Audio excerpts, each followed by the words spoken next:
Assalamualaikum warahmatullahi wabarakatuh. Perkenalkan, kami dari kelompok Gender Habitus ingin mempresentasikan hasil kerja kelompok kami. Di mana di sini kami akan membahas secara singkat tentang definisi, dampak, dan contoh di lapangan sekaligus dari gender habitus itu sendiri. Definisi habitus gender. Habitus gender adalah konsep yang dikembangkan oleh Pierre Bourdieu yang menggambarkan bagaimana seseorang membentuk perilaku, keyakinan, dan identitas gendernya berdasarkan pengaruh norma-norma dan harapan sosial mengenai maskulinitas dan feminitas. Proses ini biasanya terjadi secara tidak sadar, di mana seseorang menginternalisasi aturan-aturan gender yang ada dalam masyarakatnya dan menganggapnya sebagai sesuatu yang alami atau normal. Dengan kata lain, habitus gender mencakup bagaimana seseorang mengekspresikan dan menghayati identitas gender mereka dalam kehidupan sehari-hari, yang dibentuk oleh struktur sosial seperti keluarga, sekolah, media, dan lingkungan masyarakat. Baiklah, di sini saya akan membacakan tentang contoh kasus pembagian tugas rumah tangga dan dampaknya pada karir.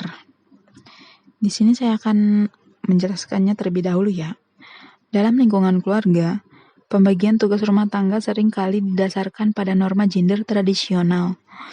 Misalnya nih ya, perempuan sering dianggap sebagai pihak yang lebih cocok untuk mengurus pekerjaan rumah tangga dan merawat anak, sementara laki-laki dianggap sebagai pencari nafkah utama.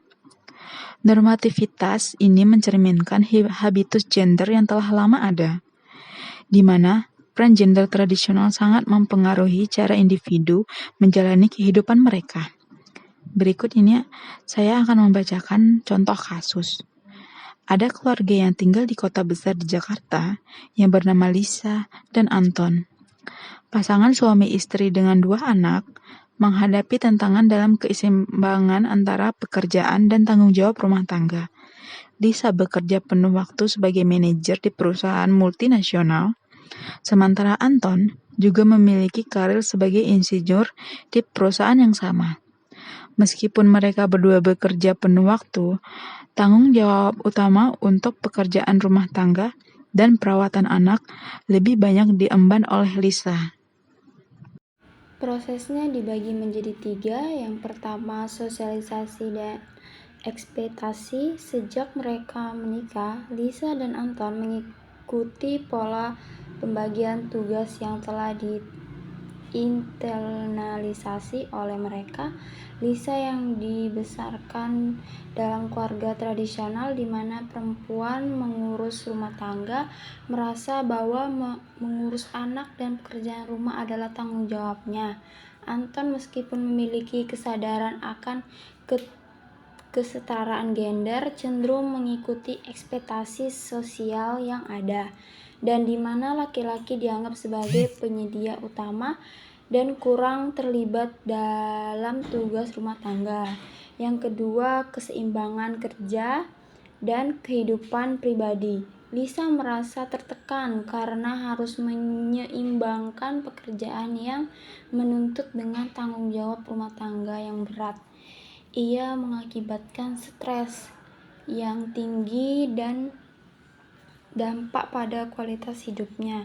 Meskipun Anton berusaha membantu, beban utama tetap pada Lisa. Kedua, mengalami kesulitan dalam menemukan waktu untuk kegiatan bersama atau istirahat yang memadai. Yang ketiga, dampak pada karir. Lisa seringkali harus mengambil cuti atau menolak peluang karir yang telah baik karena keterbatasan waktu dan energi yang disebabkan oleh tanggung jawab rumah tangga. Hal ini menghambat kemajuan karir dibandingkan Anton, yang dapat fokus sepenuhnya pada pekerjaan tanpa mengganggu signifikan. Anton pada gilirannya merasa bahwa peran gender tradisional ini mungkin membatasi potensi karir juga, karena adanya ekspektasi bahwa dia harus tetap sebagai penyedia utama. Dampak dan implikasi pada kasus ini menunjukkan bahwasannya bagaimana habitus gender dapat mempengaruhi kehidupan sehari-hari dan karir individu.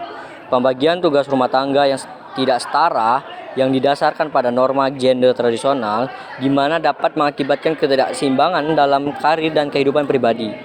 Contoh, Lisa menghadapi tekanan yang lebih besar dalam karir dan kehidupan rumah tangga, sementara Anton mungkin merasa tertekan untuk memenuhi ekspektasi peran gender sebagai pencari nafkah utama. Kasus ini juga menyorot perlunya perubahan dalam cara masyarakat memandang pembagian tugas rumah tangga dan pentingnya kesetaraan gender dalam hubungan kerja dan keluarga. Mungkin sekian presentasi dari kelompok kami. Saya akhiri, wabillahi taufiq wal hidayah. Wassalamualaikum warahmatullahi wabarakatuh.